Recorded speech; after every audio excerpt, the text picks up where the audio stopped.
Hello बच्चों, आज का जो हमारा टॉपिक है वो है dipole in a uniform electric field. देखिए यहाँ पे हमारे पास एक डाइपोल है और हमने उस डाइपोल को जो है एक यूनिफॉर्म इलेक्ट्रिक फील्ड में इलेक्ट्रिक फील्ड के अंदर प्लेस कर रखा है। इलेक्ट्रिक फील्ड क्या है? आपकी यूनिफॉर्म है। तो बच्चों यूनिफॉर्म इलेक्ट्रिक फील्ड की पहचान क्या होती है? देखो जैसे यहाँ पे ये जो इलेक्ट्रिक फील्ड दिख रहा है ना आपको, ये पैरेलल दिख रहा है और इक्विडिस्टेंट दिख रहा है, इसी को यूनिफॉर्म इलेक्ट्रिक फील्ड बोला जाता है। इक्विडिस्टेंट मतलब देखो इन दोनों में जो गैप है, गैप क्या है? सेम गैप है, तो ये इक्विडिस्टेंट है और पैरेलल भी है, तो इसी को क्या बोला जाता है? यूनिफॉर्म इलेक्ट्रिक फील्ड बोला जाता है। तो अगर किसी यूनिफॉर्म इलेक्ट्रिक फील्ड में अगर आप डाइपोल को प्लेस कर देते हो तो बच्चों वो डाइपोल जो होता है वो रोटेट करने लगता है, मतलब उसमें एक रोटेशन करने की टेंडेंसी आ जाती है। तो कोई भी डाइपोल बच्चों अगर रोटेट कर रहा है, कोई भी बॉडी या अगर रोटेट कर रही है तो वो किस वजह से रोटेट कर रही है? बच्चों टॉर्क की वजह से ही बॉडी रोटेट करती है। तो अगर डाइपोल रोटेट कर रहा है तो इसका मतलब उस डाइपोल पे जो है टॉर्क जनरेट हो रहा है। समझ रहे हो? तो यहां पे हमारा जो टॉपिक है बच्चों, यहां पे जो हम कैलकुलेट करेंगे, जो डिराइव करेंगे, जो एक्सप्रेशन डिराइव करेंगे टॉर्क ऑन ए डाइपोल के लिए, यहां पे एक्सप्रेशन डिराइव करेंगे टॉर्क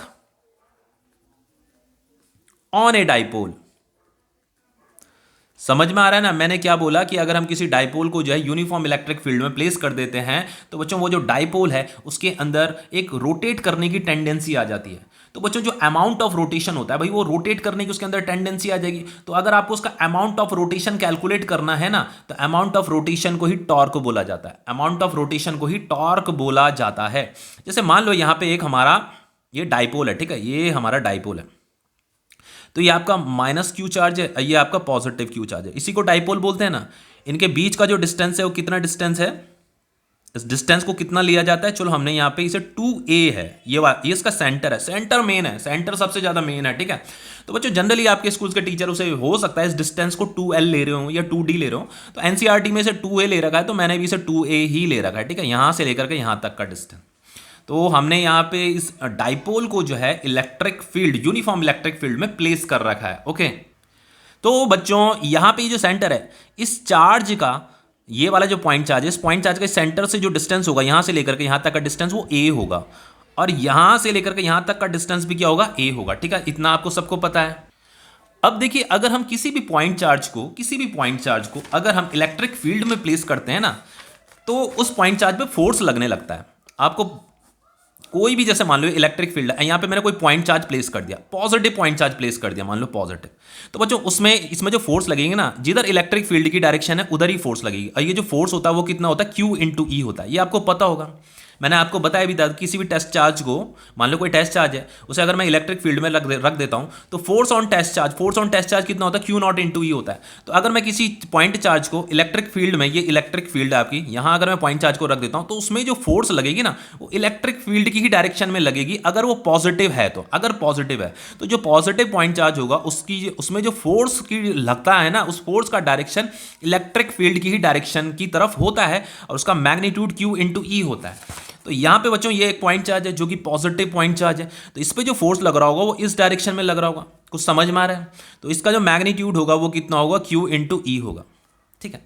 अब देखो बच्चों ये भी एक पॉइंट चार्ज है, तो इसमें अगर ये पॉइंट चार्ज लेकिन नेगेटिव है, ये पॉइंट चार्ज नेगेटिव है, तो अगर नेगेटिव पॉइंट चार्ज को आप इलेक्ट्रिक फील्ड में प्लेस कर देते हो तो उसमें जो फोर्स लगती है बच्चों वो इलेक्ट्रिक फील्ड के अपोजिट डायरेक्शन में लगती है। तो ये भी जो फोर्स होता है इसका भी जो मैग्नीट्यूड होगा Q इंटू ई ही होगा, क्योंकि बच्चों ये जो नेगेटिव चार्ज था इसका मैग्नीट्यूड Q ही है, इसका मैग्नीट्यूड Q ही है। कंफ्यूज मत होना, हमें सिर्फ फोर्स के मैग्नीट्यूड से मतलब है, इसीलिए मैंने यहां पे माइनस नहीं लिखा हुआ है। आप चाहो तो लिख भी सकते हो, कोई दिक्कत नहीं है, पर उसकी जो मैग्नीट्यूड की वैल्यू आएगी या जो इसकी मैग्नीट्यूड की वैल्यू आएगी वो सेम ही आएगी। बस यहां पे ये नेगेटिव चार्ज है, ये पॉजिटिव चार्ज है, दोनों के मैग्नीट्यूड सेम ही है, Q और Q। ओके, अब देखिए बच्चों force on positive charge Q कितना होगा? Q इंटू ई होगा। अब force on negative charge Q कितना होगा? Q इंटू ई होगा। दोनों का मैग्नीट्यूड सेम है, दोनों का मैग्नीट्यूड सेम है, बस दोनों अपोजिट डायरेक्शन में, एक का डायरेक्शन इधर है, अरे दूसरे वाले का इस तरफ है, दोनों अपोजिट डायरेक्शन में, लेकिन दोनों के दोनों का मैग्नीट्यूड क्या है? सेम है। तो इस प्रकार के जो पेयर ऑफ फोर्स होते हैं ना बच्चों, इन्हें कपल बोला जाता है, ठीक है। इतना आपको पता होगा, फिजिक्स में पढ़ रखा होगा आपने, ये कपल फोर्सेस होती हैं। कोई भी दो फोर्सेस बच्चों, कोई भी दो फोर्सेस जिनका मैग्नीट्यूड सेम हो लेकिन अपोजिट डायरेक्शन में एक्ट कर रही हैं, अलग अलग पॉइंट पे एक्ट कर रही है, जैसे ये इस पॉइंट पे एक्ट कर रही है, ये वाली इस पॉइंट पे एक्ट कर रही है, किसी एक सिस्टम में लग रही है या किसी बॉडी पे लग रही है, तो इस प्रकार की फोर्सेस को कपल फोर्स बोला जाता है, कपल बोला जाता है, ठीक है। इतना समझ में आ रहा है? लेकिन बच्चों एक इंटरेस्टिंग चीज बताता हूं, देखो इस पॉइंट चार्ज पे भी फोर्स लग रहा था, इस पॉइंट चार्ज में भी फोर्स लग रहा था, तो बच्चों ये जो डाइपोल है इस डाइपोल में नेट फोर्स कितना लगेगा? कोई बता सकता है कि नेट फोर्स कितना लगेगा डाइपोल में? Net force on dipole, net force on dipole कितना होगा? नेट फोर्स ऑन डाइपोल कितना होगा बच्चों? नेट फोर्स ऑन डाइपोल 0 होता है। अब कुछ बच्चे कंफ्यूज हो रहे होंगे, सर ऐसे कैसे हो सकता है? ये तो रोटेट कर रहा था, ये तो रोटेट कर रहा था। रोटेट का बच्चों नेट फोर्स से कोई लेना देना नहीं होता, रोटेशन का नेट फोर्स से कोई लेना देना नहीं होता। Net force on dipole is 0। अभी से प्रूफ करते हैं, बताते हैं। इसी का एक्सप्लेनेशन तो मेन है, इसी में बच्चों को सबसे ज्यादा कंफ्यूजन रहता है और यही कंफ्यूजन उनका क्लियर नहीं हो पाता। लेकिन इसका ये कंफ्यूजन क्लियर कर दूंगा अभी आपका।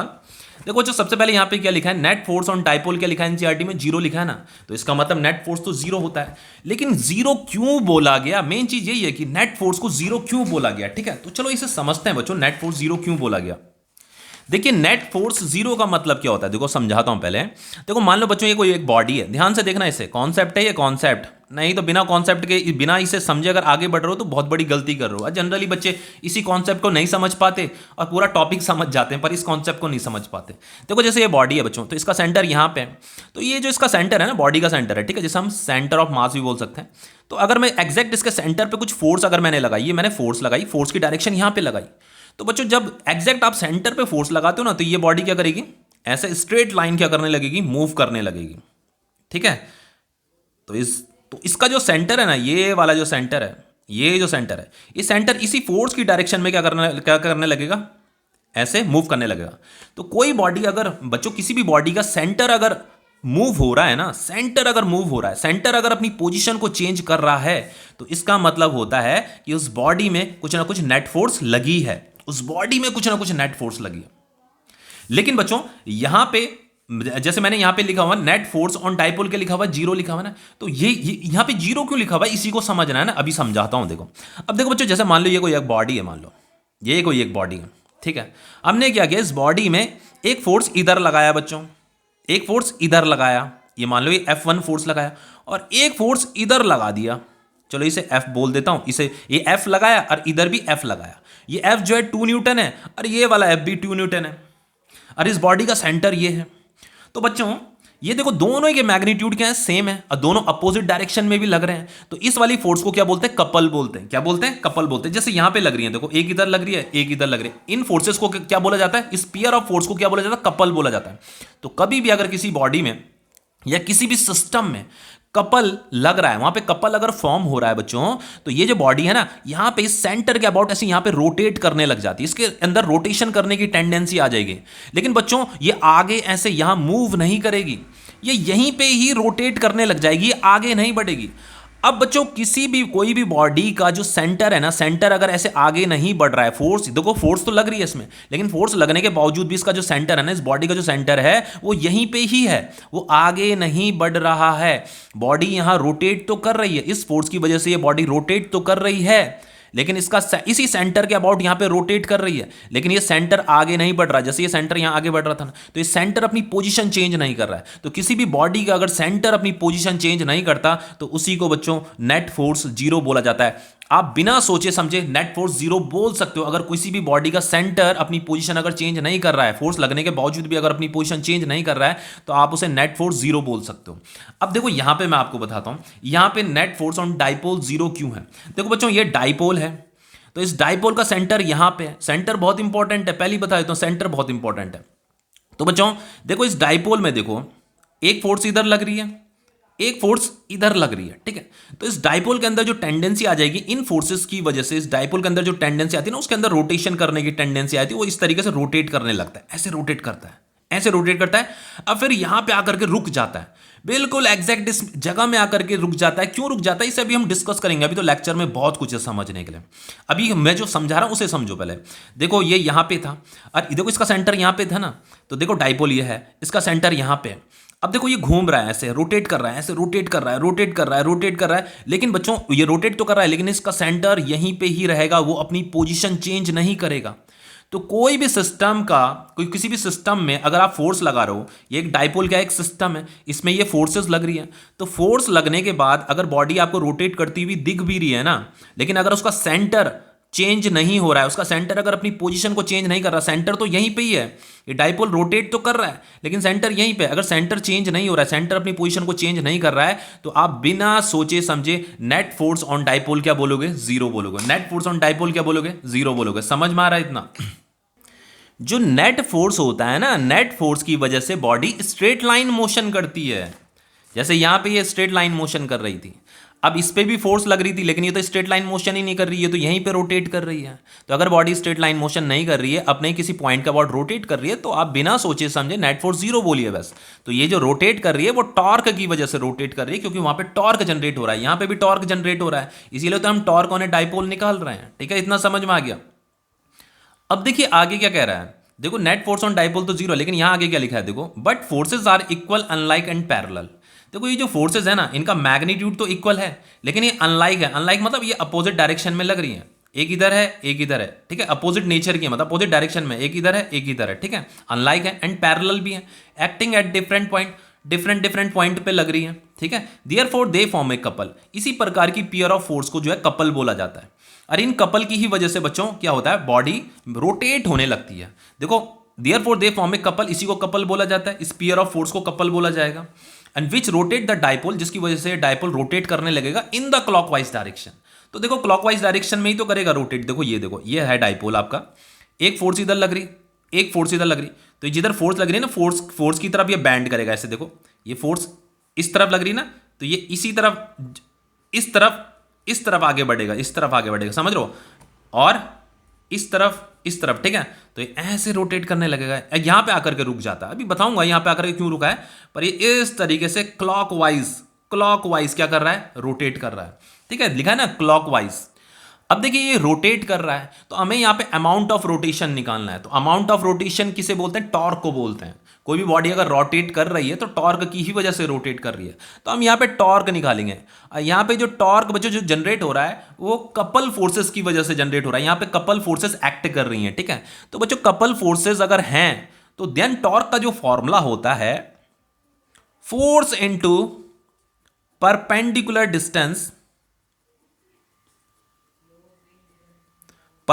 डिस्टेंस बिटवीन दी फोर्सेस, ठीक है, बिटवीन दी फोर्सेस। वैसे टॉर्क का एक दूसरा फॉर्मूला भी होता है, लेकिन अगर कपल फोर्सेस हैं तो कपल फोर्सेस के लिए टॉर्क का फॉर्मूला यही होता है, फोर्स इनटू परपेंडिकुलर डिस्टेंसेस।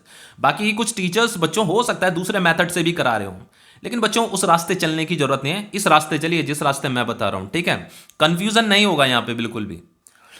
अब देखिए ये जो perpendicular distance between the forces है, इसका मतलब क्या है?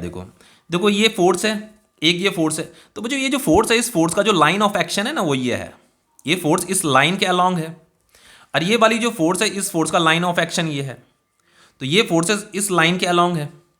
तो ये जो लिखा है perpendicular distance between the forces का मतलब ये है कि ये फोर्स और ये फोर्स है, मुझे परपेंडिकुलर डिस्टेंस निकालना है। मतलब ये जो लाइन है ना, ये वाली जो लाइन, बस इनमें जो डिस्टेंस है, जो परपेंडिकुलर डिस्टेंस है, वही हमें निकालने है, ठीक है। ये वाली डिस्टेंस, एक लाइन ये है, एक लाइन ये है जो कि फोर्स के अलोंग है, बस इनके बीच में हमें डिस्टेंस निकालनी है, इसी को बोला जाता है perpendicular distance between the forces, ठीक है।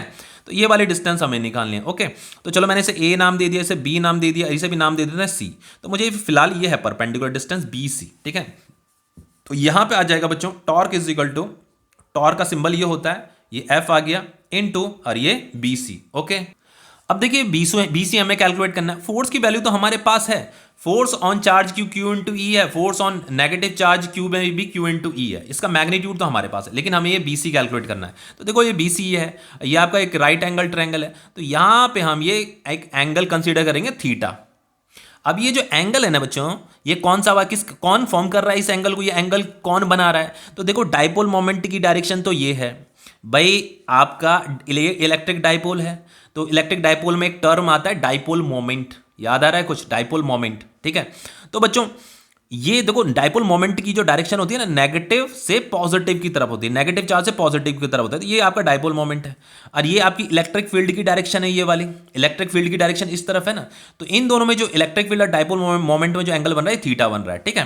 तो ये हमें गिवन है मतलब। तो बच्चों अब हम हमें एंगल पता चल गया है, तो अब मैं इस BC को कैलकुलेट कर सकता हूं। तो BC अपॉन ये परपेंडिकुलर अपॉन हाइपोटेन्यूज, तो BC अपॉन ये 2a, ये length 2a is equal to क्या हो जाएगा, साइन थीटा। तो ये BC इज इक्वल टू क्या हो जाएगा आपका 2a साइन थीटा। तो B C is equal to 2a sine theta हमें पुट करना है, ठीक है। तो torque is equal to F की वैल्यू तो q इंटू ई हो जाएगी, इसे पुट कीजिए और ये 2a साइन थीटा भी यहां पे आ जाएगा, ठीक है। इतना समझ में आ रहा है। तो टॉर्क इज इक्वल टू बच्चों जो आपका Q इंटू 2a होता है, कुछ याद आ रहा है, ये आपका डाइपोल मोमेंट होता है, ये आपका डाइपोल मोमेंट होता है। तो ये Q इंटू 2a है यहाँ पे, तो यहाँ पे आ जाएगा आपका डाइपोल मोमेंट, ये आपका डाइपोल मोमेंट है Q इंटू 2a। फिर है आपका E साइन थीटा, फिर आपका E साइन थीटा। अब देखो ये जो थीटा एंगल है बच्चों, ये डाइपोल मोमेंट है, ये इलेक्ट्रिक फील्ड है, ये दोनों इस एंगल को फॉर्म कर रहे हैं। देखो डाइपोल मोमेंट की डायरेक्शन ये है, इलेक्ट्रिक फील्ड की डायरेक्शन इस तरफ है, इस तरफ है ना, ये इलेक्ट्रिक फील्ड इधर है, तो इन दोनों में एंगल ये फॉर्म हो रहा है। तो ये दोनों के दोनों वेक्टर क्वांटिटी हैं और ये भी एक वेक्टर क्वांटिटी है। तो क्लास 11th में आपने एक चीज पढ़ी थी, ए क्रॉस बी। अगर दो वेक्टर क्वांटिटी हैं तो उनका जो क्रॉस प्रोडक्ट होता है वो ए बी साइन थीटा होता है। तो ये भी वेक्टर है, ये भी वेक्टर है। तो अगर दो वेक्टर है तो उन्हें ए बी साइन थीटा, अगर उनमें कुछ एंगल बन रहा है तो हम ए बी साइन थीटा लिख सकते हैं। तो ए बी साइन थीटा को ए क्रॉस बी भी लिख सकते हैं, vector A cross vector B. तो ये भी वेक्टर है, ये भी वेक्टर है, तो पी ई साइन थीटा को हम vector P cross vector E भी लिख सकते हैं। जैसे ए बी साइन थीटा को vector A cross vector B, तो इसे पी क्रॉस ई भी लिख सकते हैं। तो टॉर्क, ये जो टॉर्क है ये भी क्या होता है बच्चों, आपका एक वेक्टर क्वांटिटी होता है। तो बच्चों ये तो उसका स्केलर फॉर्म है, स्केलर मतलब ये भी फॉर्मूला है और ये भी फॉर्मूला है, ये आप उसका वेक्टर फॉर्म है, ठीक है। वेक्टर में आप ऐसे लिखोगे पी क्रॉस ई, ऐसे वेक्टर बनाने हैं उसके ऊपर, ये क्रॉस है, ये मल्टीप्लाई नहीं है, क्रॉस है, क्रॉस प्रोडक्ट बोलते हैं इसे। और अगर स्केलर फॉर्म में लिखना है तो इसे पी ई साइन थीटा इस तरीके से लिखोगे। तो बच्चों जो टॉर्क का फॉर्मूला है ना, जो टॉर्क का फॉर्मूला है वो पी ई साइन थीटा ही है। पी मतलब ये डाइपोल मोमेंट है, ठीक है, और ये भी कांस्टेंट है, ये भी कांस्टेंट है। लेकिन बच्चों ये थीटा है ना, ये थीटा तो चेंज होता रहेगा ना। ये थीटा देखो, जैसे डाइपोल मोमेंट यहाँ पे डाइपोल है हमारा, तो ये इसके साथ इलेक्ट्रिक फील्ड के साथ ये एंगल बना रहा है थीटा। तो अगर ये ऐसे रोटेट करेगा तो ये थीटा क्या हो रहा है, कम कम हो रहा है ना। थीटा क्या हो रहा है, ऐसे कम कम हो रहा है, थीटा की वैल्यू कम कम होती रहेगी, समझ रहे हो। तो थीटा की वैल्यू जैसे जैसे साइन थीटा की वैल्यू जैसे जैसे छोटी छोटी होती रहेगी ना, वैसे वैसे टॉर्क की वैल्यू भी क्या होती रहेगी, छोटी छोटी होती रहेगी। मतलब उसका टर्न, उसके अंदर जो अमाउंट ऑफ टर्निंग इफेक्ट है ना, वो कम कम कम कम होता रहेगा। इसीलिए बच्चों जब वो ऐसे यहाँ पे है, अब ये जो थीटा एंगल है, जैसे ही वो यहाँ पे पहुंच जाएगी ना, तो ये थीटा क्या हो जाएगा, जीरो हो जाएगा। तो साइन ये थीटा जीरो हो जाएगा, तो साइन 0 डिग्री क्या हो जाता है, जीरो हो जाता है। तो उसमें टर्निंग इफेक्ट भी क्या हो जाएगा, जीरो हो जाएगा। तो जैसे जैसे वो इधर घूम रहा है ना, ऐसे घूम रहा है, ऐसे घूम रहा है, तो उसमें टर्निंग इफेक्ट कम कम होने में लगा और यहाँ पे आकर के वो रुक जाता है। बाकी एग्जैक्टली यहाँ पे क्यों रुक जाता है उसके पीछे अभी और भी बहुत से रीजन है, अभी उसे भी डिस्कस करेंगे हम। अब देखिए यहाँ पे अगर ये टॉर्क है तो टॉर्क के पास डायरेक्शन भी होगी। अब इस डायरेक्शन का कैसे पता करें, the direction of torque is given by right hand screw rule. देखो बच्चों स्क्रू रूल यहाँ पे हम लगाएंगे, हम देखो क्लास 11 में हमने पढ़ा था स्क्रू रूल। देखो बच्चों अगर आपको टॉर्क पता करना है, टॉर्क की डायरेक्शन पता करनी है, देखो सबसे पहली बात एक चीज बताता हूँ। देखो ये क्लॉकवाइज रोटेट करेगा या एंटी क्लॉकवाइज। तो देखो एक फोर्स तो इधर लग रही है, एक फोर्स इधर लग रही है, तो बहुत कॉमन, थोड़ा सा ही क्या बच्चों कोई बता देगा, कॉमन सेंस एक छोटा बच्चा बता देगा। एक फोर्स इधर लग रही है तो ये फोर्स इसे इस तरफ धकेलेगी, और ये फोर्स इधर लग रही है तो इसे इधर धकेलेगी। तो ये ऐसे ही तो मूव करेगा, ऐसे क्लॉकवाइज, समझ रहे हो ना, ऐसे क्लॉकवाइज रोटेट करेगा मतलब ना। तो देखो फिलहाल वो तो ठीक है, लेकिन अगर हम यहाँ पे टॉर्क की डायरेक्शन बताएंगे ना बच्चों, तो वो या तो इनवर्ड होता है या तो आउटवर्ड होता है, ठीक है। क्लॉकवाइज एंटी क्लॉकवाइज भी बोला जाता है, लेकिन उसकी जो डायरेक्शन होती है या तो इनवर्ड होती है या तो आउटवर्ड होती है। ये हमने क्लास 11th में भी पढ़ा था। तो उसकी डायरेक्शन कैसे निकालते हैं बच्चों, देखो हमेशा याद रखना। एक और चीज मैं यहाँ पे बताना थोड़ा भूल गया था कि टॉर्क का जो फॉर्मूला है ना वो पी क्रॉस ई ही होता है। ई क्रॉस पी मत लिख देना, ई क्रॉस पी लिख दोगे तो गड़बड़ हो जाएगा, क्योंकि पी क्रॉस ई इसलिए लिखा गया है क्योंकि इसकी ही हेल्प से हम क्या करते हैं बच्चों, स्क्रू रूल लगाते हैं, देन इस टॉर्क की डायरेक्शन का पता कर पाते हैं। तो P क्रॉस E का मतलब यह है बच्चों कि आपको P से E की तरफ स्क्रू को क्या करना है, रोटेट करना है, P से E की तरफ। तो देखो अगर मुझे टॉर्क की डायरेक्शन पता करनी है ना, तो उसके लिए right hand screw rule apply करना है, P से E की तरफ स्क्रू को घुमाना है। तो टॉर्क क्या है बच्चों आपका, P क्रॉस E है। तो P पहले जो आपका डायपोल मोमेंट है उसकी डायरेक्शन इस तरफ है, और जो इलेक्ट्रिक फील्ड है उसकी डायरेक्शन इस तरफ है। तो आपको P से E की तरफ स्क्रू को रोटेट करना है। जैसे मैंने स्क्रू रखा हुआ है बच्चों, अब मैं इस स्क्रू को P ये वाली डायरेक्शन है और E ये वाली डायरेक्शन है, तो मैं P से E की तरफ इसे रोटेट करूंगा, ठीक है। देखो ऐसे मैंने इसे रोटेट किया, ऐसे ऐसे। तो देखो आप खुद देखो ये कैसे रोटेट हो रहा है, क्लॉकवाइज रोटेट हो रहा है ना। देखो ये क्लॉकवाइज रोटेट होने में लगा है, ऐसे ऐसे ऐसे ऐसे, ये इस तरीके से रोटेट हो रहा है, क्लॉकवाइज रोटेट हो रहा है। तो जब आप किसी स्क्रू को ऐसे ऐसे घुमाओगे ना, तो स्क्रू कहाँ जाता है बच्चों? इनवर्ड, अंदर की तरफ जाता है ना स्क्रू। कभी भी आप स्क्रू को जब पेचकस से घुमाते हो, ऐसे क्लॉकवाइज घुमाते हो, तो इनवर्ड इनवर्ड अंदर की तरफ जाता है। तो इनवर्ड क्या है, उसकी डायरेक्शन है, देखो it is the perpendicular to the plane of paper. And outward, यहां पे आउटवर्ड ये गलत लिखा हुआ है मैंने, ये इनवर्ड होना चाहिए, ठीक है, ये मैंने आउटवर्ड गलत लिख दिया यहां पे, इससे इनवर्ड होना चाहिए, इनवर्ड। ओके, देखिए जिसे ये right hand screw rule confuse कर रहा है ना, यहां पे आप राइट हैंड रूल भी लगा सकते हो। देखो राइट हैंड रूल कैसे लगाओगे? पी से ई की तरफ आप, ये आपका राइट हैंड है, आपको क्या करना है, आपकी जो फिंगर है ना, फिंगर को पी से ई की तरफ ऐसे कर्ल करना है, तो आपका थंब नीचे की तरफ पॉइंट करेगा। देखो एक तो थंब ऐसे में ऊपर की तरफ पॉइंट कर रहा है ऐसे कर्ल करने में, और जब आप ऐसे करोगे, ऐसे कर दोगे, तो देखो अब आपकी जो फिंगर है वो ऐसे कर्ल करेगी, इस तरीके से कर्ल करेगी। समझ में आ रहा है? तो ये भी यार स्क्रू का भी यही है कि स्क्रू को ऐसे घुमाओ, तो स्क्रू ऐसे क्लॉकवाइज अगर घुमा रहे हो स्क्रू को, तो स्क्रू अंदर की तरफ जाता है, इनवर्ड जाता है ना, तो वही टॉर्क की डायरेक्शन होगी इनवर्ड, इनटू द पेज होगी। ओके, अब देखो यहां पे हम एक चीज और समझे कि टॉर्क का formula P E sine theta, electric field तो आपकी कांस्टेंट है, ये डाइपोल मोमेंट भी क्या है आपका, कांस्टेंट ही है। डाइपोल मोमेंट का फॉर्मूला क्या होता है? क्यू इंटू टू ए, क्यू कांस्टेंट है, टू ए कांस्टेंट है, ठीक है। तो ये थीटा यही चेंज हो रहा है, तो इसकी वैल्यू जैसे जैसे इंक्रीज या डिक्रीज करेगी, ये भी क्या करेगा, इंक्रीज डिक्रीज करेगा, मतलब कहने का मतलब है। तो साइन थीटा की वैल्यू बच्चों जीरो भी होती है, साइन थीटा की वैल्यू, साइन 0 डिग्री कितना होता है? जीरो ही तो होता है। और मैक्सिमम कब होती है साइन थीटा की वैल्यू? 90 डिग्री पे मैक्सिमम हो जाती है, 1 हो जाती है। तो साइन की वैल्यू 0 से 1 तक क्या होती रहती है? चेंज होती रहती है, मतलब इंक्रीज डिक्रीज करती रहती है, 0 से 1 तक, मतलब रिपीट होती रहती है वो। तो 0 डिग्री पे वो 0 हो जाएगी। तो बच्चों अगर मैं थीटा 0 पुट कर देता हूं, तो ये साइन 0 डिग्री 0 हो जाएगा, तो टॉर्क भी क्या हो जाएगा? 0 हो जाएगा। और अगर 1 पुट करूंगा साइन, अगर यहाँ थीटा की जगह 90 डिग्री अगर मैं पुट करता हूं, तो साइन 90 डिग्री की वैल्यू क्या होती है? मैक्सिमम होती है, यहाँ पे साइन की वैल्यू मैक्सिमम होती है, तो ये मैक्सिमम वैल्यू आ जाएगी, ठीक है। तो अभी हमें यहाँ पे जो हमारा टॉपिक है बच्चों, वो ये है कि जो आपका जो ये टॉर्क है ना, वो मैक्सिमम कहां पे होता है और मिनिमम कहां पे होता है, ठीक है। तो सबसे पहले चलो फॉर मैक्सिमम टॉर्क की बात करते हैं। For maximum torque, torque maximum कितने एंगल पे होगा? देखो टॉर्क का फॉर्मूला ये था आपका पी ई साइन थीटा, जो हमने डिराइव किया था अभी। तो बच्चों टॉर्क जो मैक्सिमम होता है, the torque will be maximum when sine theta की वैल्यू जब मैक्सिमम होगी वहीं पर टॉर्क मैक्सिमम होगा, ठीक है। तो when theta is equal to 90 degree, तो ये साइन 90 डिग्री क्या होता है? साइन की जो मैक्सिमम वैल्यू होती है 90 डिग्री पे ही होती है, साइन 90 क्या होता है? 1 होता है, ठीक है। तो यहाँ पे लिख देता हूँ मैं, आपका साइन 90 डिग्री जो होता है, साइन की जो वैल्यू मैक्सिमम होती है 90 डिग्री पे ही होती है, ठीक है। तो यहाँ टॉर्क इज इक्वल टू क्या हो जाएगा? पी ई, ये साइन थीटा है ना, तो ये साइन 90 डिग्री हो गया, तो ये टॉर्क जो मैक्सिमम वैल्यू होती है टॉर्क की, वो पी इंटू ई होती है, इतनी होती है। तो ये मैक्सिमम कहाँ पे होगी बच्चों? जब ये थीटा क्या होगा आपका? 90 डिग्री पे होगा, ठीक है। तो थीटा 90 डिग्री में होने का मतलब क्या है? जैसे ये मान लो ये आपकी इलेक्ट्रिक फील्ड है, ये आपकी इलेक्ट्रिक फील्ड है, और यहां पे आपका ये डाइपोल है, ठीक है, ये आपका डाइपोल है, माइनस क्यू और ये पॉजिटिव क्यू। तो ये जो पॉजिटिव क्यू है इसमें फोर्स किधर लगेगी? इसे इलेक्ट्रिक फील्ड की ही तरफ लगेगी, F is equal to q into E, पता है ना आपको। ये जो नेगेटिव पॉइंट चार्ज है, इसमें जो फोर्स लगेगी अपोजिट डायरेक्शन में लगेगी, इलेक्ट्रिक फील्ड के अपोजिट डायरेक्शन में लगेगी, वो भी F is equal to q into E ही लगेगी। ये आपका डाइपोल है, ये आपका डाइपोल है, ठीक है, इतना समझ में आया। तो जब आप डाइपोल को इस तरीके से प्लेस करोगे ना, इस तरीके से प्लेस करोगे, तो अब यहां पे मैक्सिमम टॉर्क होता है, क्योंकि यहां पे देखो डाइपोल मोमेंट की डायरेक्शन ये हो जाएगी नेगेटिव से पॉजिटिव की तरफ, ये तो डाइपोल मोमेंट की डायरेक्शन होती है। इलेक्ट्रिक फील्ड की डायरेक्शन ये हो जाएगी, ये इलेक्ट्रिक फील्ड है ना, तो दोनों में देखो 90 डिग्री का एंगल बन रहा है ना। तो जब बच्चों ऐसे इस तरीके से आप प्लेस करोगे ना, तो यहां पे इसमें जो रोटेशन होगा वो मैक्सिमम होगा, मतलब टॉर्क क्या होगा यहाँ पे? मैक्सिमम होता है, ठीक है, इतना समझ में आ रहा है। तो ये जो थीटा एंगल है, ये दोनों में जो एंगल बनता है ना, उसी को थीटा बोलते हैं। ये दोनों एक जो एंगल बना रहे होंगे उसी को थीटा बोलते हैं, ठीक है। तो ये तो मैक्सिमम टॉर्क हो गया। अगर एग्जाम में पूछा जाता है मैक्सिमम टॉर्क कब होता है, तो आपको लिखना है कि जब थीटा की वैल्यू क्या होती है? 90 डिग्री होती है। अब देखिए बच्चों टॉर्क मिनिमम कब होगा?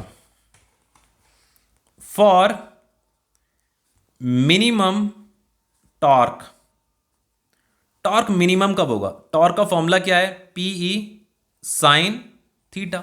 तो साइन की वैल्यू जब मिनिमम होगी तो टॉर्क भी मिनिमम होगा, मतलब साइन की वैल्यू अगर 0 हो गई, तो बच्चों साइन 0 डिग्री क्या होता है? 0 होता है। साइन की वैल्यू अगर 0 हो गई तो ये टॉर्क भी 0 हो जाएगा। साइन जो है 180 डिग्री पे भी 0 होता है, ठीक है, साइन 180 डिग्री पे भी 0 होता है। तो बच्चों थीटा अगर 0 हो गया, 0 डिग्री या 180 डिग्री हो गया, तो टॉर्क क्या हो जाएगा? 0 हो जाएगा। तो the torque will be minimum when, will be minimum क्या, जीरो ही हो जाएगा और, ठीक है। Will be minimum when theta is equal to 0 degree या theta is equal to 180 degree. अब देखो बच्चों इसे समझते हैं, ये theta is equal to 0 degree, theta is equal to 180 degree का मतलब क्या होता है। जैसे ये आपकी इलेक्ट्रिक फील्ड है, ध्यान से देखना इसे, यहां पे अब आपका इक्विलिब्रियम वाला कॉन्सेप्ट आने वाला है, वही सबसे इंपॉर्टेंट है जिसमें कंफ्यूजन रहता है बच्चों को, ठीक है। स्टेबल इक्विलिब्रियम, अनस्टेबल इक्विलिब्रियम क्या होता है, ठीक है। तो देखो बच्चों ऐसे करते हैं, यहाँ पे ये मिनिमम अच्छा नहीं लग रहा है, ठीक है। मिनिमम टॉर्क के लिए तो हमने यहाँ पे ये कॉन्सेप्ट निकाला ही है, लेकिन टॉर्क विल भी जीरो हो जाएगा यहाँ पे, ठीक है। When theta is equal to 0 and theta is equal to 180 degree. अब देखो theta is equal to 0 degree का मतलब क्या होता है, theta is equal to 180 degree का मतलब क्या होता है। देखो थीटा इज इक्वल टू 0 का मतलब यह है कि व्हेन डाइपोल मोमेंट, ये डाइपोल मोमेंट है, and electric field are in same direction. अगर ये दोनों के दोनों सेम डायरेक्शन में होंगे तो हम क्या बोलेंगे, थीटा 0 है। भाई इलेक्ट्रिक फील्ड की डायरेक्शन तो ये है, इलेक्ट्रिक फील्ड की डायरेक्शन तो ये है ना। तो अगर मैं डाइपोल मोमेंट को ऐसे प्लेस कर दूं, देखो कैसे, ये माइनस क्यू है, ये माइनस क्यू है हमारा, और ये पॉजिटिव क्यू है, ठीक है। तो डाइपोल मोमेंट की डायरेक्शन क्या होती है, माइनस क्यू से पॉजिटिव क्यू की तरफ होती है ना, ये माइनस क्यू से पॉजिटिव क्यू, नेगेटिव चार्ज से पॉजिटिव चार्ज की तरफ होती है। तो डाइपोल मोमेंट की डायरेक्शन भी किधर है, जिधर इलेक्ट्रिक फील्ड की डायरेक्शन है। तो दोनों की डायरेक्शन अगर सेम है, दोनों अगर पैरेलल है, मतलब दोनों की डायरेक्शन अगर सेम है, तो उसी को क्या बोला जाता है, theta is equal to 0 degree. इतना तो पता ही होगा, क्लास 11th के कॉन्सेप्ट है। दो वेक्टर अगर बच्चों सेम डायरेक्शन में है, यहाँ पे डाइपोल मोमेंट भी एक वेक्टर है, इलेक्ट्रिक फील्ड भी एक वेक्टर, दोनों सेम डायरेक्शन में, थीटा इज इक्वल टू क्या हो जाएगा, 0 हो जाएगा, ठीक है। अभी से भी डिस्कस करेंगे। अब theta is equal to 180 degree का मतलब क्या है, इसका मतलब यह है कि when dipole moment and electric field are in opposite direction, are in opposite direction. अब अपोजिट डायरेक्शन कैसे होगा बच्चों, जैसे ये डाइपोल ऐसे था ना, नेगेटिव क्यू इधर था, पॉजिटिव क्यू था। अब मैं अगर इसे डाइपोल को ऐसे रख दूं, ऐसे रख दूं, मतलब यहां पॉजिटिव क्यू और यहां आपका ये नेगेटिव क्यू, चलो यार रुको, इसे पॉजिटिव क्यू को यहां पे लिख देता हूं, और यहां पे ये नेगेटिव क्यू, ठीक है। और ये आपका ये डाइपोल है। तो बच्चों अब डाइपोल मोमेंट की जो डायरेक्शन होगी वो इस तरफ होगी ना, नेगेटिव से पॉजिटिव की तरफ होती है डाइपोल मोमेंट की डायरेक्शन, और इलेक्ट्रिक फील्ड की डायरेक्शन इस तरफ हो गई। तो दोनों की डायरेक्शन अब क्या है, अपोजिट है। तो जब दो वेक्टर अपोजिट डायरेक्शन में होते हैं तो उनमें जो एंगल फॉर्म होता है 180 डिग्री का एंगल फॉर्म होता है। और जब दो वेक्टर सेम डायरेक्शन में होते हैं तो उनमें जो एंगल फॉर्म होता है बच्चों वो 0 डिग्री होता है। इतना तो सभी को पता है। अब देखिए ये इसका डाइपोल का सेंटर ये है, इस डाइपोल का सेंटर हमने ये मान लिया। इस डाइपोल पे जो फोर्स लगेगी इधर, इस डाइपोल पे जो फोर्स लगेगी, इस पॉजिटिव चार्ज में जो फोर्स लगती है वो इलेक्ट्रिक फील्ड की तरफ लगती है, F is equal to q into E, इतना आपको पता है। और इस नेगेटिव पॉइंट चार्ज में जो फोर्स लगेगी वो अपोजिट डायरेक्शन में लगेगी, इस तरफ, ये F is equal to q into E है। अब देखो बच्चों इस डाइपोल में, जैसे ये मान लो ये डाइपोल है, एक फोर्स इस तरफ लग रही है, एक फोर्स इस तरफ लग रही है, तो नेट फोर्स कितनी हुई भाई, दोनों का मैग्नीट्यूड सेम है। अरे एक इधर लग रही है, एक इधर लग रही है, तो दोनों सेम, इस बार लाइन ऑफ एक्शन भी सेम है, लाइन ऑफ एक्शन एक ही लाइन ऑफ एक्शन में लग रही है, तो नेट फोर्स कितनी है, 0 है ना। नेट फोर्स तो 0 ही रहेगी बच्चों, क्योंकि ये डाइपोल का जो सेंटर है वो यहीं पे है, सेंटर नहीं मूव कर रहा है, तो नेट फोर्स तो यहां पे क्या है, 0 है। अब देखो बच्चों यहां पे जब हम डाइपोल को यहां पे प्लेस कर देते हैं ना, तो डाइपोल रोटेट नहीं करता। अगर आप डाइपोल को इस तरीके से प्लेस कर देते हो, किस तरीके से प्लेस, जहां पे इसका जो डाइपोल मोमेंट है और जो इलेक्ट्रिक फील्ड है ना, दोनों का डायरेक्शन अगर सेम है और इस तरीके से अगर प्लेस कर दोगे तो ये रोटेट नहीं करता। और अगर ये रोटेट नहीं कर रहा है तो इसका मतलब क्या है, इसका मतलब यह है कि उस पर नेट टॉर्क कितनी लग रही है, 0 लग रही है। नेट फोर्स तो 0 है ही, क्योंकि एक इधर लग रही है, एक इधर लग रही है, अपोजिट डायरेक्शन में लग रही है, नेट फोर्स तो 0 है ही। लेकिन बच्चों जब ये डाइपोल इस तरीके से प्लेस होता है ना, किस तरीके से, जब उसका डाइपोल मोमेंट की डायरेक्शन इलेक्ट्रिक फील्ड की ही तरफ होती है, तो वो रोटेट नहीं करता। तो रोटेट नहीं करने का मतलब net force 0, net torque 0, net torque 0। तो बच्चों ये जो हमें मिला ना, नेट फोर्स 0, नेट टॉर्क 0, इसे क्या बोला जाता है, इक्विलिब्रियम बोला जाता है। क्या बोला जाता है, इक्विलिब्रियम। इसे अभी इक्विलिब्रियम बोला जाता है। अभी इतना समझो, अभी स्टेबल इक्विलिब्रियम, अनस्टेबल इक्विलिब्रियम भी समझेंगे, उसी में बच्चों को कंफ्यूजन रहता है, सब समझेंगे, ठीक है। अब देखो जी इस वाले को देखो, यहाँ पे पॉजिटिव है, ये नेगेटिव है, तो इस पॉजिटिव में जो फोर्स लगेगी वो इलेक्ट्रिक फील्ड की डायरेक्शन में लगेगी, इधर F is equal to q into E. और इस नेगेटिव में जो फोर्स लगेगी वो इलेक्ट्रिक फील्ड, तो इधर है ना, इलेक्ट्रिक फील्ड के अपोजिट डायरेक्शन में लगेगी, वो भी क्या लगेगी, F is equal to q into E. तो अभी भी ये जो फोर्सेस है ना बच्चों, ये अपोजिट डायरेक्शन में ही है। देखो ये एक फोर्स की डायरेक्शन इधर है और एक फोर्स की डायरेक्शन इधर है, तो ये फोर्सेस तो कैंसिल हो जाएंगे, तो नेट फोर्स कितनी हुई, 0 हुई। और बच्चों यहाँ पे देखो, यहाँ पे क्या है, देखो यहाँ पे तो नेगेटिव इस तरफ था, पॉजिटिव इस तरफ था। यहाँ पे अब ये डाइपोल जो है ना बच्चों, डाइपोल का जो ये पॉइंट चार्ज है, इसका पॉजिटिव अब इस तरफ है, नेगेटिव अब इस तरफ है। समझ रहे हो ना इसे? पहले नेगेटिव इधर था, पॉजिटिव इधर था, अब हमने पॉजिटिव इधर रखा है, नेगेटिव इधर रखा है। तो अब इस डाइपोल मोमेंट की डायरेक्शन ये है। इस बार डाइपोल मोमेंट की डायरेक्शन, ये डाइपोल मोमेंट है इधर और इलेक्ट्रिक फील्ड है इधर है। तो जब दोनों की अपोजिट डायरेक्शन होती है उसी को तो हम बोलते हैं theta is equal to 180 degree. तो ऐसा रखने पे भी बच्चों ये फोर्स क्या आ रही है, नेट फोर्स 0 आ रही है। और इस तरीके से भी अगर आप डाइपोल को प्लेस करते हो ना तो डाइपोल रोटेट नहीं करता, डाइपोल चुपचाप बैठा रहता है। तो डाइपोल में अगर कोई रोटेशन नहीं है तो इसका मतलब यहां पे भी नेट टॉर्क कितना आया, 0 ही आया। तो इसे भी क्या बोला जाता है, इसे भी इक्विलिब्रियम ही बोला जाता है। इसे भी क्या बोला जाता है, इक्विलिब्रियम ही बोला जाता है। लेकिन बच्चों इंटरेस्टिंग चीज ये है, ये भी इक्विलिब्रियम है, ये भी इक्विलिब्रियम। इक्विलिब्रियम हम क्यों बोल रहे हैं, क्योंकि नेट फोर्स भी 0, नेट टॉर्क भी 0, नेट फोर्स भी 0, नेट टॉर्क भी 0। लेकिन इसे, इस वाले इक्विलिब्रियम को जो है स्टेबल इक्विलिब्रियम बोला जाता है, और इस वाले इक्विलिब्रियम को जो है अनस्टेबल इक्विलिब्रियम बोला जाता है। मतलब ये स्टेबल नहीं है, जो स्टेबल नहीं होगा उसे अनस्टेबल ही तो बोलेंगे। अब इसे स्टेबल क्यों बोला जा रहा है वही थोड़ा मैं आपको समझा देता हूं कि इसे स्टेबल क्यों बोला जा रहा है, इसे क्यों अनस्टेबल बोला जा रहा है। अब देखिए इसे स्टेबल इक्विलिब्रियम बोला गया ना, देखो स्टेबल इक्विलिब्रियम का मतलब क्या है। देखो हमने यहाँ पे ये डाइपोल को जो है ना, इस डाइपोल को जो है हमने 0 डिग्री पे रखा हुआ था। 0 डिग्री का मतलब यह है कि इस डाइपोल मोमेंट की डायरेक्शन और इलेक्ट्रिक फील्ड की डायरेक्शन क्या है, सेम है। ये डाइपोल मोमेंट की डायरेक्शन नेगेटिव से पॉजिटिव की तरफ होती है, ये आपका डाइपोल मोमेंट है। और ये आपका इलेक्ट्रिक फील्ड की डायरेक्शन भी इसी तरफ है। इसी को बोला जाता है theta is equal to 0 degree. ठीक है, तो जब भी हम डाइपोल को, इलेक्ट्रिक डाइपोल को इस तरीके से प्लेस करते हैं ना बच्चों, तो इसे बोला जाता है स्टेबल इक्विलिब्रियम। अब स्टेबल इक्विलिब्रियम का मतलब क्या है, देखो वो मैं समझा देता हूं। जैसे डाइपोल ऐसे रखा हुआ है मैंने, अब डाइपोल को अगर बच्चों में थोड़ा सा भी ऐसे तिरछा कर दूं ना, थोड़ा सा भी मान लो, थोड़ा सा भी तिरछा कर दूं, ऐसा रख दिया मैंने जैसे डाइपोल को बच्चों, तो डाइपोल को अगर मैं ऐसा रख दूंगा तो इसका जो पॉजिटिव क्यू चार्ज था वो यहां पे आ जाएगा, और ये जो नेगेटिव क्यू चार्ज था बच्चों वो यहां पे आ जाएगा। समझ रहे हो ना? तो जो बच्चों पॉजिटिव क्यू चार्ज होगा ना उसमें किधर फोर्स लगेगा बच्चों, जैसे ये जो पॉजिटिव क्यू चार्ज है इसमें तो इधर फोर्स लग रहा है ना, इस तरफ लग रहा है ये फोर्स, ये टुवर्ड्स इलेक्ट्रिक फील्ड। इस नेगेटिव क्यू चार्ज में किधर फोर्स लग रहा है, इस तरफ लग रहा है फोर्स, इसमें अपोजिट डायरेक्शन में लगेगा, इलेक्ट्रिक फील्ड के अपोजिट डायरेक्शन में लगेगा। तो बच्चों अगर मैं डाइपोल को थोड़ा सा ऐसे रख दूं, ठीक है, कहीं पे भी रख लो, मतलब इस तरीके से कहीं पे भी रख लो, ठीक है, मैंने ऐसे रख दिया, तो बच्चों ये जो पॉजिटिव क्यू चार्ज है वो यहां पे आ जाएगा और ये नेगेटिव क्यू चार्ज यहां पे आ जाएगा। तो बच्चों इस पॉजिटिव क्यू चार्ज पे फोर्स जो लगेगी बच्चों वो इस तरफ लगेगी, और इस नेगेटिव क्यू चार्ज पे जो फोर्स लगेगी वो इस तरफ लगेगी। समझ रहे हो ना? ये फोर्स इधर लग रही है ना, पॉजिटिव में क्या लगती है, इलेक्ट्रिक फील्ड की ही तरफ लगेगी, और इस नेगेटिव में अपोजिट लगेगी इलेक्ट्रिक फील्ड के। तो ये डाइपोल किधर मूव करेगा बच्चों, इधर ही तो मूव करेगा, इस तरफ आ जाएगा वो, वापिस वो इधर ही आना चाह रहा है। डाइपोल क्या चाह रहा है, डाइपोल ये चाहता है सिर्फ और सिर्फ कि जो डाइपोल मोमेंट है और जो इलेक्ट्रिक फील्ड है उन दोनों की डायरेक्शन सेम रहे।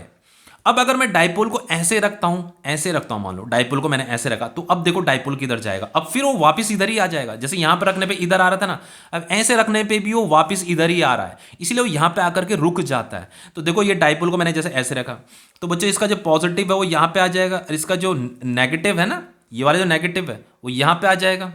ये डाइपोल है तो ये पॉजिटिव यहां पे आ जाएगा, नेगेटिव यहां पे आ जाएगा। तो बच्चों ये जो पॉजिटिव है इस पे जो फोर्स लगेगी वो इधर लगेगी, ऐसे इलेक्ट्रिक फील्ड की तरफ लगेगी इस पॉजिटिव वाले चार्ज में, और इस नेगेटिव वाले चार्ज में किधर लगेगी, अपोजिट डायरेक्शन में। तो उसकी वजह से फोर्स अगर इधर लगेगी बच्चों तो ये ऐसे मूव करेगा ना, ऐसे, तो ये वापस क्या आ जाएगा, इसी पोजीशन में आ जाएगा, यहीं इसी वाली पोजीशन में आ रहा है वो वापस। क्योंकि बच्चों डाइपोल ये चाहता है कि जो डाइपोल मोमेंट है ना, डाइपोल मोमेंट की डायरेक्शन इलेक्ट्रिक फील्ड की ही तरफ रहे। ठीक है, तो ये उसका, देखो वो चाहता तो घूम करके इधर भी जा सकता था ऐसे, लेकिन वो उधर इस तरफ नहीं गया बच्चों, घूम करके वो इस तरफ गया। तो ये जो जहां पे डाइपोल मोमेंट की डायरेक्शन बच्चों इलेक्ट्रिक फील्ड की ही तरफ होती है ना, उसी को स्टेबल इक्विलिब्रियम बोला जाता है, स्टेबल इक्विलिब्रियम बोला जाता है, क्योंकि वो इधर रखने पे भी वो इधर ही जा रहा है और इधर रखने पे भी इधर ही जा रहा है। समझ में आ रहा है? अब देखो इस वाले को देखो बच्चों, यहां पे डाइपोल मोमेंट की डायरेक्शन क्या है, इस तरफ है, ये आपकी डाइपोल मोमेंट की डायरेक्शन है, इस तरफ है। इलेक्ट्रिक फील्ड की डायरेक्शन क्या है, इधर है। तो इन दोनों की अपोजिट डायरेक्शन है, डाइपोल मोमेंट इधर है, इलेक्ट्रिक फील्ड इधर है। समझ में आ रहा है? तो ये थीटा क्या है, 180 डिग्री पे है। तो बच्चों जब थीटा 180 डिग्री में होगा, जब ये दोनों के दोनों अपोजिट डायरेक्शन में होंगे ना, इसे अनस्टेबल इक्विलिब्रियम बोलते हैं। अब अनस्टेबल क्यों बोलते हैं, देखो मैं इसे समझाता हूं आपको। देखो बच्चों, जैसे हमने डाइपोल इस बार देखो, ये थीटा 180 डिग्री का मतलब इस बार पॉजिटिव इस तरफ है और नेगेटिव इस तरफ है। यहाँ पहले नेगेटिव इधर था, पॉजिटिव इधर था। तो बस इतना समझ लो, यहाँ पे अगर हम अनस्टेबल इक्विलिब्रियम के लिए जो कंडीशन होती है, डाइपोल मोमेंट और इलेक्ट्रिक फील्ड की डायरेक्शन अपोजिट है। अब देखो मैंने क्या किया, डाइपोल को थोड़ा सा इस बार क्या कर दिया बच्चों, तिरछा रख दिया। ऐसे मैंने ये तिरछा रखा, ऐसे मैंने तिरछा रख दिया डाइपोल को। ध्यान से देखना बच्चों, पहले इन फोर्सेस को बना लेता हूं। ये जो पॉजिटिव है इसमें जो फोर्स लगेगी इस तरफ, और ये जो नेगेटिव है इसमें जो फोर्स लगेगी अपोजिट डायरेक्शन में। ठीक है, ये फोर्स है, फोर्स तो इलेक्ट्रिक फील्ड की तरफ लगेगी और ये वाली फोर्स अपोजिट डायरेक्शन में लगेगी। अब मैंने डाइपोल को ऐसा रख दिया। अब देखो बच्चों, ये जो चार्ज है ना, ये डाइपोल अब ऐसा हो गया। ठीक है, तो ये चार्ज यहाँ पे आ जाएगा, ये वाला चार्ज यहाँ पे होगा, ये वाला चार्ज यहाँ पे पहुँच जाएगा। तो बच्चों ये वाला जो चार्ज है ना, ये वाला जो चार्ज है, ये जो यहाँ पे पहुँचा, इसमें जो फोर्स लगेगी इस तरफ लगेगी, अपोजिट डायरेक्शन में, इलेक्ट्रिक फील्ड के अपोजिट डायरेक्शन में। तो ये किधर मूव करना चाहेगा बच्चों, देखो अगर इधर फोर्स लगेगी इलेक्ट्रिक फील्ड के अपोजिट डायरेक्शन में, तो ये इधर मूव करने लग जाएगा, इधर इधर इधर इधर इधर इधर। तो बच्चों इसने जो है ना, इसने इधर नहीं मूव किया। जैसे यहाँ पे जब हम कर रहे थे ना, इसे ऐसे कर रहे थे, तो यहीं पे वापस आ जा रहा था, अपने यहां आ जा रहा था ये वापस। पर इस बार जब हमने इसे ऐसा किया तो ये इधर वापस नहीं आया, बल्कि ये लंबा राउंड घूम करके गया, इतना लंबा घूम करके इधर जा रहा है। समझ रहे हो ना, ये इधर ऐसे नहीं आया घूम करके, ये बहुत बड़ा टर्न लिया है इसने, बहुत बड़ा टर्न लिया है बच्चों। क्योंकि बच्चों वो जो उसका डाइपोल मोमेंट है ना, डाइपोल मोमेंट हमेशा इलेक्ट्रिक फील्ड की ही डायरेक्शन में रहना चाहता है। लेकिन यहाँ पे डाइपोल मोमेंट जो अपोजिट डायरेक्शन में हो रखा है, इलेक्ट्रिक फील्ड के अपोजिट डायरेक्शन में हो रखा है।